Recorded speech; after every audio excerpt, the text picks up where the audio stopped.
other people will be treated another way. There is no accountability then in the system. It is wrong, full stop. Do you blame the state's attorney's office for this decision? What I do want to say is the way I look at it is I commend the officers and the grand jury for their decisions. What about Superintendent Johnson? Does Kim Foxx owe you an apology too? Well, at the end of the day, like I said, our job as police officers is to present them with the evidence. The apology comes from the person that did this. If you want to say you're innocent of a situation, then you take your day in court. I would never, if someone falsely accused me, I would never hide behind a brokered deal and secrecy. Period. But you haven't have any heads up about this at all, right? I mean, you found out about this today while you were here. Is it unusual for the state's attorney to just drop a case like this without giving you guys some sort of heads up? Well, I don't know what's unusual for the state's attorney, but we found out about when you all did. John, hold on one second. I would say one thing. From top to bottom, this is not on the level. From the state's attorney's office, then. I understand that piece, but I do want to it's not on the level, but I also want to say, and I want to underscore what the superintendent just said. In the end of the day, it's Mr. Smollett that committed this false claim upon two individuals and who have also testified, but also on the city.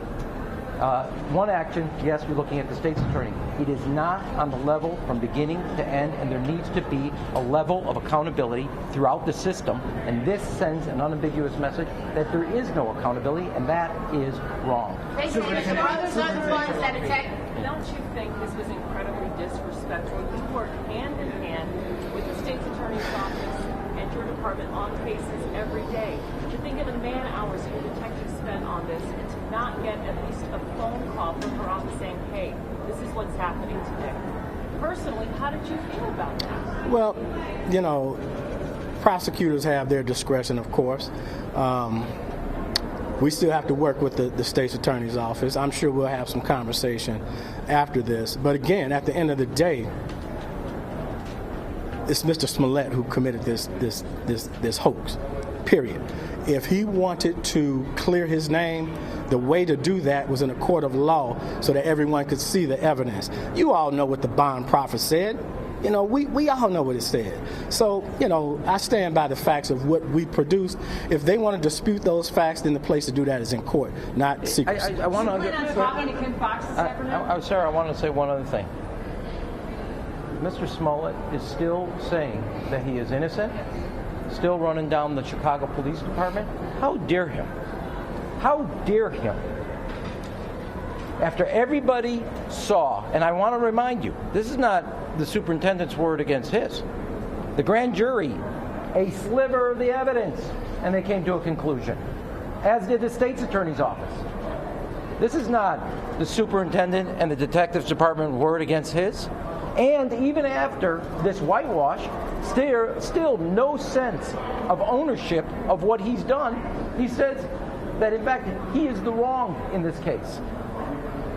This is an unbelievable, not just whitewash of justice, this is a person now who's been let off scot-free with no sense of accountability of the moral and ethical wrong of his actions. From top to bottom, not only besmirching the name of the city, but then I cannot stress that in a time when you have people bringing a moral equivalency in Virginia between bigots and those fighting bigotry, then you have a person using hate crime laws that are on the books to protect people who are minorities from violence, to then turn around and use those laws to advance your career and your financial reward. Is there no decency in this man? Mr. Mayor, do you think that the state's attorney's decision was at all politically motivated? Last question. Mayor, his attorneys say was the decision at all politically motivated? This case was being made in the public. Two things. One, to the state's attorney, the question about whether it was politically motivated or not is something you have to ask them, because only they can answer their motivation. But I do know what the grand jury says, and I keep pointing you back to what the grand jury did when they saw just a piece of the data.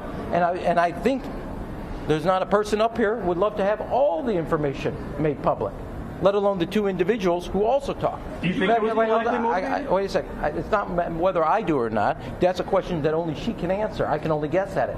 To your question, Cheryl, I would just, if you mind repeating it, because I tried to. Yes. His attorneys say that has been vilified, that this case was, that the case against him was done in public, and he was being judged. He's the person that brought this forward. Now, I remind you all, it goes back to also a letter. Now, he brought this case forward. He said he was a victim of a hate crime, both for his sexual orientation and for being black. The evidence came forward. A grand jury saw the evidence, realized this was a hoax on the city, a hoax on hate crimes, a hoax on people of good values who actually were empathetic at first, and he used that empathy for only one reason. Only for one. Justice after this decision. Okay, wait, just listen. I'm going to close on this. We just had one of the largest ceremonies for the police department in the history of the city. 297 men and women. Most diverse class representing all parts of this city. People from all walks of life and backgrounds and faiths who said they want to serve the city and serve the values of the city and help serve others in time of need. They are there to uphold the law, and they have their best training to do that. And I draw you in that contrast, people of all walks of life, as I said, graduates of our public schools, kids who grew up with parents who were police officers, veterans of the armed forces who have a life of service.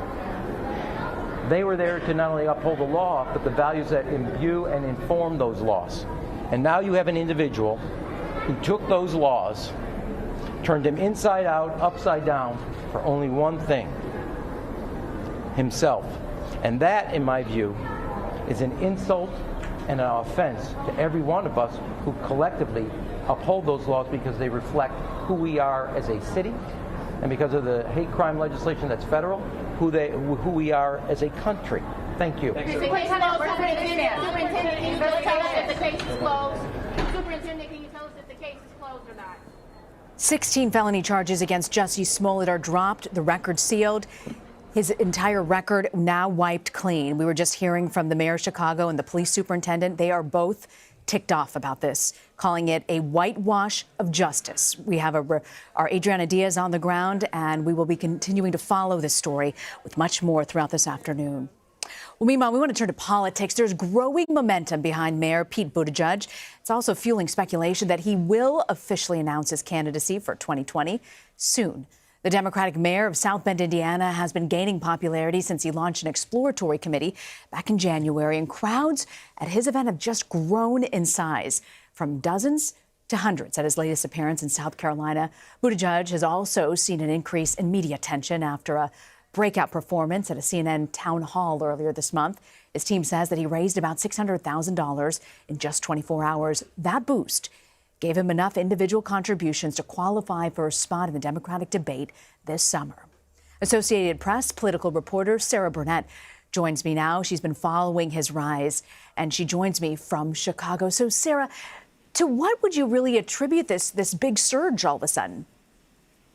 Well, I think that Pete Buttigieg had basically nowhere to go but up. I mean, he started out as a huge long shot, and he's been catching on through